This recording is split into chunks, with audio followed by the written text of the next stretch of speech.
Here's the opening section of your story, following the revised outline and incorporating an engaging hook. What would you do if your new neighbor moved in and immediately decided you didn't belong? If, without warning, they started whispering lies, spreading rumors, and turning the people you'd known for years against you? I never thought I'd have to answer that question, not after living in Greenhaven for over 3 decades. But when Karen moved in next door, my peaceful life became a waking nightmare.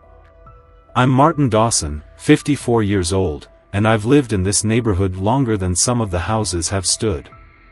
My home isn't flashy, just a modest single-story house with a backyard I've spent years tending to. It's not much, but it's mine. I built a life here, a rhythm that never changed: wake up early, water the plants, sip my coffee on the porch, maybe take a swim in my small above-ground pool if the summer heat called for it. It wasn't much, but it was peace. That peace shattered the day Karen arrived. I remember the moving trucks pulling up on an otherwise uneventful Tuesday morning. The house next door had been empty for a while, ever since Mr. and Mrs. Holloway, a sweet elderly couple, moved to a retirement home. I figured another quiet family would move in. Someone looking for the same stillness Greenhaven had to offer. I was wrong. Karen stepped out of the van like she owned the place. Tall, striking, and impeccably dressed, she didn't look like someone moving into a quiet suburban neighborhood. Her stiff blazer, designer sunglasses, and sharp heels stood out in a place where most people wore old jeans and yard work sneakers. But it wasn't just her appearance. It was the way she carried herself. Like she was inspecting the world and finding it beneath her. She didn't smile, didn't wave at the movers, just barked orders at them like she was running a corporate office. I watched from my garden, wiping dirt from my hands, debating whether to introduce myself. Neighbors should at least say hello, right? That's how it's always been in Greenhaven. We weren't an intrusive bunch, but we believed in basic decency. So, I walked over, figuring a simple, welcome to the neighborhood, couldn't hurt. I barely got 2 words out before she cut me off with a glance that could freeze water. "Oh," she said, tilting her head slightly, as if I were some curiosity she hadn't expected to find. Hi." Her tone wasn't exactly rude, but it wasn't friendly either. It was polite in the way people are polite when they want you to go away. I pushed through the awkwardness, offering a small smile. "I'm Martin. I live next door. Just wanted to say welcome." She hesitated, her eyes flicking over me like she was analyzing my existence. Finally, she muttered, "Right. Thanks, I guess." I should have left it there. I should have walked away and let her keep to herself. But I believed in neighborly courtesy. So, I added, "If you need anything, just let me know. I've been here a long time, and the folks around here are friendly." That was when her expression shifted. She blinked at me, just once, then let out a short laugh, the kind that doesn't quite reach the eyes. "I'm sure I'll be fine," she said, and then, completely unprompted, she added, "I don't really carry cash on me." I frowned. Cash? What the hell did that mean? It took me a second to process what she had just implied. She thought I was asking for something. Me, her new neighbor, a man who had owned his house longer than she'd probably lived in the state. "Oh, no, I didn't mean." She waved a perfectly manicured hand like she was shooing away a fly. "Thanks, but no thanks." And just like that, she turned her back on me. I stood there, stunned. I had met a lot of people in my life, some warm, some distant, some downright unfriendly. But Karen was something else entirely. Dismissive, condescending, and above all else, utterly convinced she was better than the world around her. That should have been my first warning. That should have been the moment I realized she wasn't just another private neighbor. She was going to be a problem. I just didn't know how bad it was going to get. The first time Karen called the cops on me, I thought it had to be some kind of mistake. It was a scorching afternoon, the kind where the air sticks to your skin and the only relief is cold water and shade. I'd spent the morning tending to my vegetable garden, then retreated to my small above-ground pool, stretched out in a lounge chair with a cold drink in hand. Nothing but the quiet hum of summer around me. The distant buzz of a lawnmower, birds chattering in the trees. Peaceful. Normal. Then came the knock. Sharp, authoritative. I sat up, blinking against the sun. When I reached the door, I was met with two uniformed officers standing on my porch. "Afternoon, sir," one of them said, his expression unreadable. "We received a complaint about a disturbance at this address." I frowned. "A disturbance? Here?" "There must be a mistake," I said, confused. "I've been out back all day. Haven't even turned on the radio."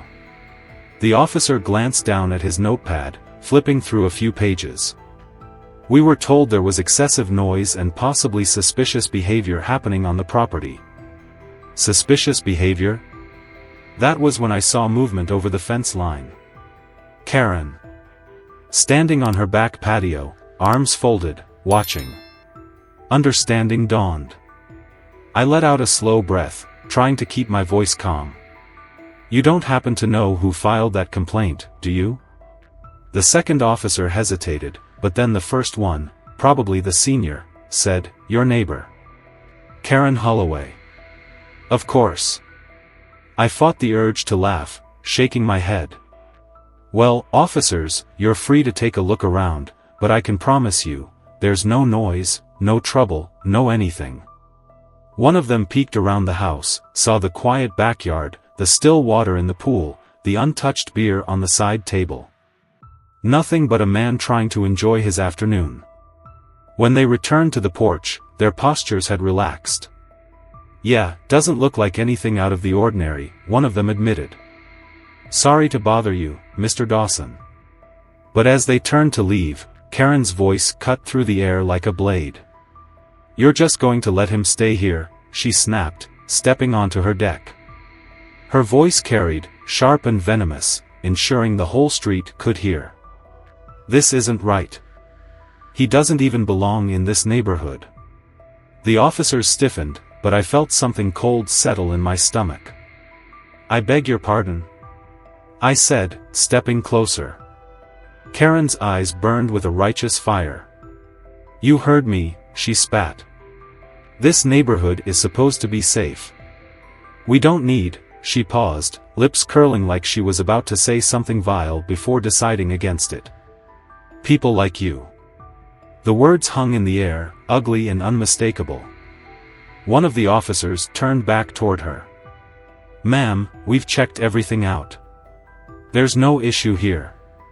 But Karen wasn't finished.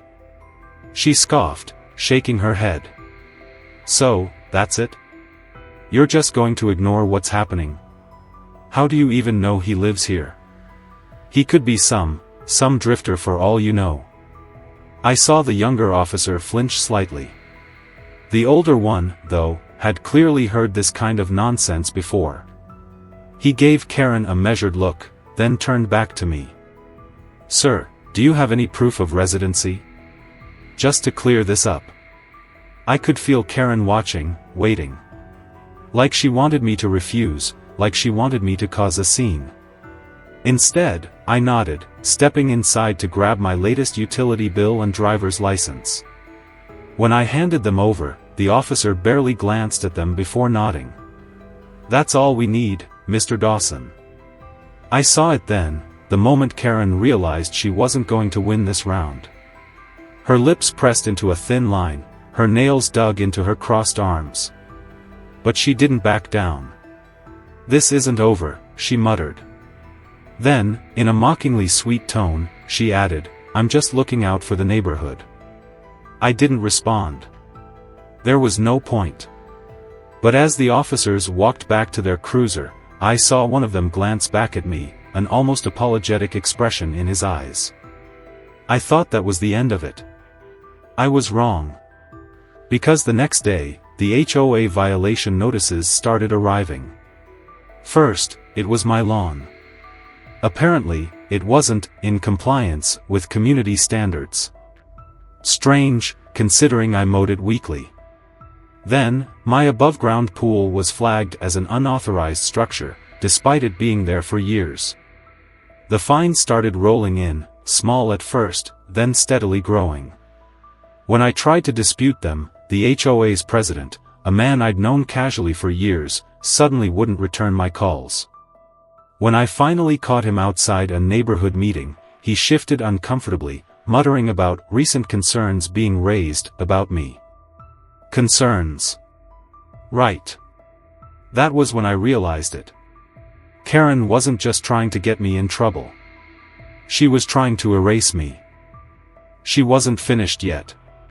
Not even close. It started subtly. Just whispers at first.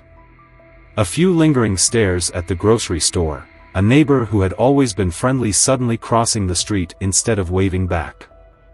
I might have chalked it up to coincidence if not for the flood of passive-aggressive comments that soon followed.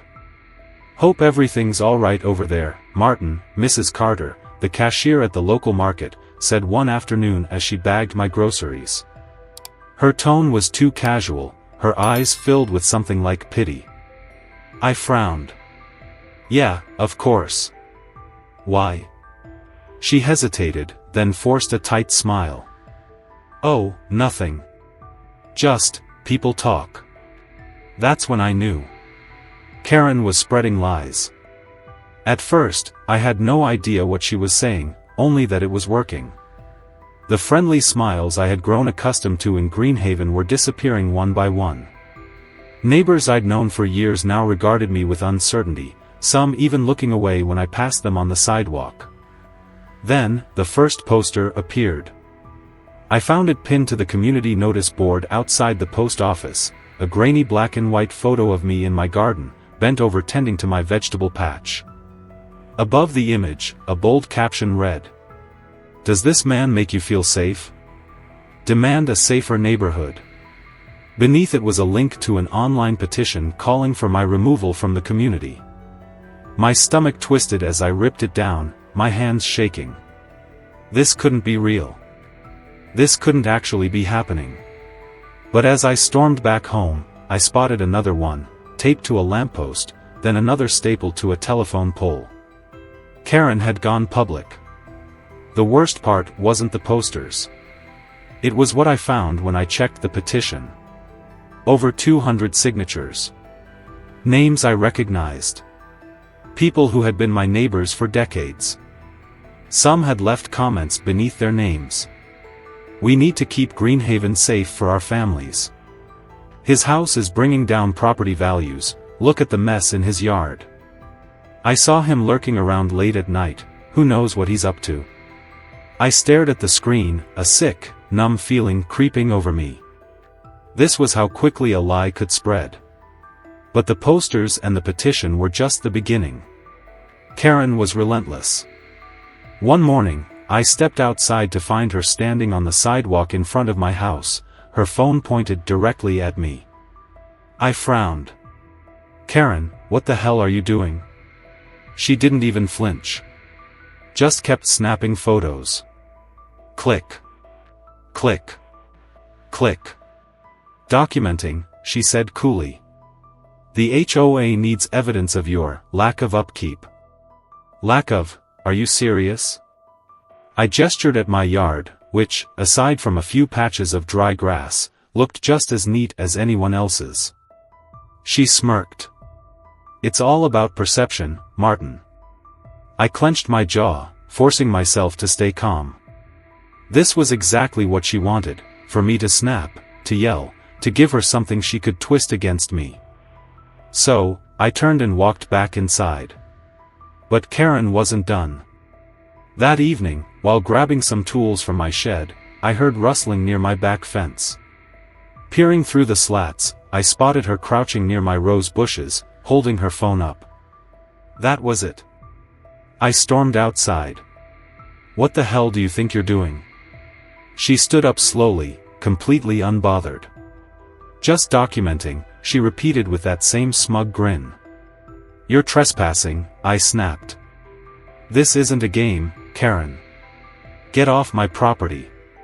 She tilted her head, looking at me as if I were an amusing experiment. "Oh, Martin, don't be so dramatic," she said. "I'm just doing what's best for the neighborhood." Then she turned and walked away, as if she hadn't just been caught creeping around my property like a goddamn stalker. That's when I knew, this wasn't going to stop. Not unless I did something about it. It wasn't just the whispers, the stares, or even the posters anymore. It was the fire. I woke up that night to the acrid smell of smoke, thick and clinging, creeping under my bedroom door like a warning. My chest tightened as I bolted upright, heart hammering, instinct screaming that something was wrong. I ran to the window, scanning the darkened yard, and then I saw it, flames licking up the side of my trash bins, creeping dangerously close to the wooden fence. My stomach twisted. If the fire spread to the dry grass, the house could go up next. I didn't think. I moved. Grabbing the hose from the side of the house, I blasted the flames with water, watching as the fire sputtered and hissed, smoke curling into the night air. It wasn't a huge fire, but it wasn't an accident either. When the fire department arrived, they confirmed what I already knew. "Someone did this on purpose," the firefighter said, kicking at the charred remains of my bins. "You got security cameras?" I clenched my jaw. I had one near the front of the house, but it didn't catch the fence line. Mr. Dawson's camera might have. The next morning, I knocked on his door. He'd been one of the few people who hadn't turned on me, and when I told him what happened, he didn't hesitate. "Let's check the footage." We watched in silence as the grainy security feed loaded. The timestamp read 2:14 a.m. Then, a figure appeared. A car rolled to a stop just past my driveway. The headlights cut out. A shadowy figure stepped out, moving toward my fence. I leaned forward. "Pause it." Mr. Dawson clicked the spacebar, freezing the frame. It wasn't clear enough to see a face. But the car? I knew that damn car. Karen's white Lexus. A sick, burning rage coiled in my chest, but I forced myself to breathe. This was it. This was what I needed. I spent the next 2 days gathering everything. The police reports, the posters, the petition, the harassment complaints from the HOA, the security footage. I wasn't going to let Karen twist this into another one of her concerned citizen acts. I needed a lawyer. Mrs. Holloway, one of the only neighbors who still spoke to me, gave me a name, Rebecca Nolan. "She doesn't put up with nonsense," she told me. "And she hates bullies." That was all I needed to hear. Rebecca met me at her office the next morning. She listened as I laid out everything, the smear campaign, the police harassment, the petition, and now the arson. When I finished, she sat back in her chair, studying me for a long moment. "This isn't just a defamation case," she finally said. "This is harassment. Maybe even criminal harassment." I exhaled. "So we have a case?" She nodded. "A strong one. We filed a restraining order and an official lawsuit against Karen that afternoon. She would be forced to appear in court, and this time, her lies wouldn't save her. But it wasn't just about the lawsuit. It was about taking back my life. I wasn't going to let Karen win. Not now. Not ever. The day of the court hearing arrived, and for the first time in months, I felt something I hadn't in a long time: hope. Karen walked in with her usual air of self-importance, but there was something different now. She wasn't as smug. Her shoulders were a little stiffer, her gaze darting around the room like she was searching for an escape. Maybe she realized this wasn't just another HOA complaint she could manipulate. This was real. This was legal. And this time, she wasn't in control. Rebecca presented our case with brutal precision.